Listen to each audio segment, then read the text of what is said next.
Mammal, आपसे गुफ्तगू का आगाज़ करना चाहेंगे। What do you make of the एलामिया? ये जो शराइत इनको कहें या फिर ये जो एलामिया जारी हुआ है और उसमें जो प्री रेक्विजिट्स रखे गए हैं, आप इनको देखते हुए क्या समझती हैं? क्या अपोजिशन और ख़ासकर पाकिस्तान तहरीक इंसाफ संजीदगी से इस वक्त बैठेगी मुज़ाकरात के लिए, और ये जो शर्तें हैं ये बिल्कुल ठीक है, आगे बढ़ सकता है मामला?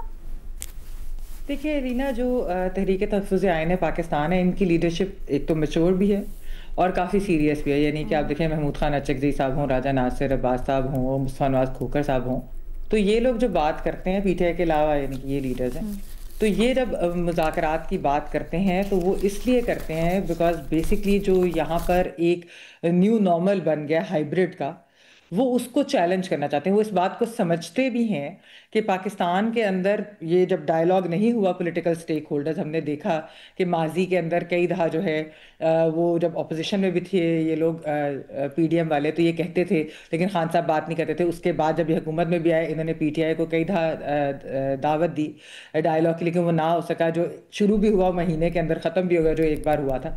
तो इस वजह से इन लोगों को इस चीज़ की अंडरस्टैंडिंग भी है कि जब तक पॉलिटिकल स्टेक होल्डर्स आपस में बैठ के डायलॉग नहीं करेंगे और कुछ रूल्स ऑफ द गेम नहीं तय करेंगे। देखें, अगर मैं शराइत की बात करूं तो उन्होंने वैसे कोई पीटीआई से रिलेटेड कोई शराइत नहीं है, यानी कि ना इमरान खान साहब की रिलीज़ के लिए कोई शर्त है, ना उनके लिए रिलीफ मांग रहे हैं, ना कोई इस तरह की चीज़। यानी कि जो यूजुअली हम देखते हैं कि जब डायलॉग हो रहा होता है पीटीआई और हुकूमत का, तो इस तरह की जो बातें सामने आई थी।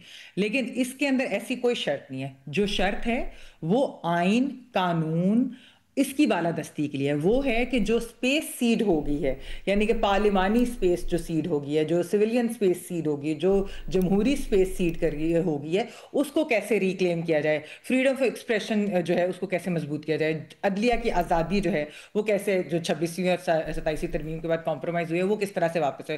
पार्लियामेंट कैसे स्ट्रेंथन की जाए। पूरा जो एक स्ट्रक्चर है, यानी कि जो वो न्यू नेशनल चार्टर की जो बात कर रहे हैं, ये बात तो आपको मालूम है रीना, हम कितनी दफ़ा इधर कर चुके हैं कि ऐसा कोई होना चाहिए। इवन शहबाज शरीफ साहब जब अपोजिशन लीडर थे, उन्होंने चार्टर ऑफ इकोनॉमी की बात की थी।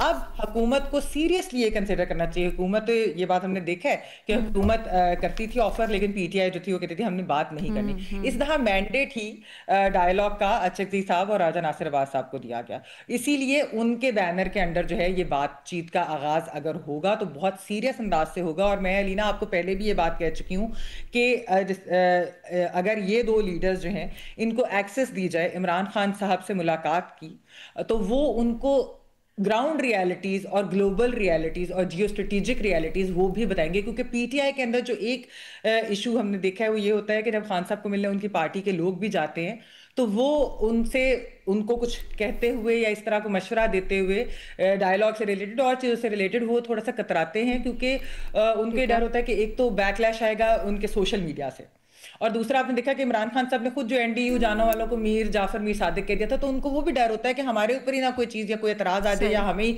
जो है कोई डांट टपट ना हो जाए। तो इसलिए ये जो लीडर्स हैं इनको तो खान साहब कोई ऐसा चीज़ नहीं कर सकते कि कोई ओहदा नहीं इनके पास पीटीआई के अंदर, या उनके सोशल मीडिया का भी उनको कोई डर या खौफ नहीं है। तो ये खान साहब को भी समझा सकते हैं। उन्होंने तो कहा है कि सिग्नेचर हम लेकर आएंगे, आप जो है हमसे बातचीत करें और इन चीज़ों के ऊपर। तो I think this is the very good initiative और हुकूमत को बिल्कुल इनको ऑन बोर्ड लेना चाहिए, ताकि अगले इलेक्शन, देखें पिछले 2 इलेक्शन बहुत कंट्रोवर्शियल हुए हैं, एक से बढ़कर एक हुआ है, अगले इलेक्शन इस तरह कंट्रोवर्शियल नहीं होने चाहिए। आवाम का मैंडेट नहीं छीना जाना चाहिए। और अच्छा, महमल तो बड़ी होपफुल है। महमल इस वक्त मुझे बड़ी होपफुल नजर आ रही है इन मुज़ाकरात से। मैं कह रही लीना, ये होना चाहिए आगे हुकूमत का कहती है, लेकिन मैं कह रही बहुत अच्छा इनिशिएटिव है। हाँ, लेकिन माजी में जिस तरह आपने खुद भी कहा ना कि माजी में हमने देखी कि मुतअद्दिद कोशिशें हुई, लेकिन वो कहीं ना कहीं आके स्टेलमेट हो जाता था, तात्तुल हो जाता था, नहीं आगे बढ़ सकती थी, आगे बढ़ जाती थी।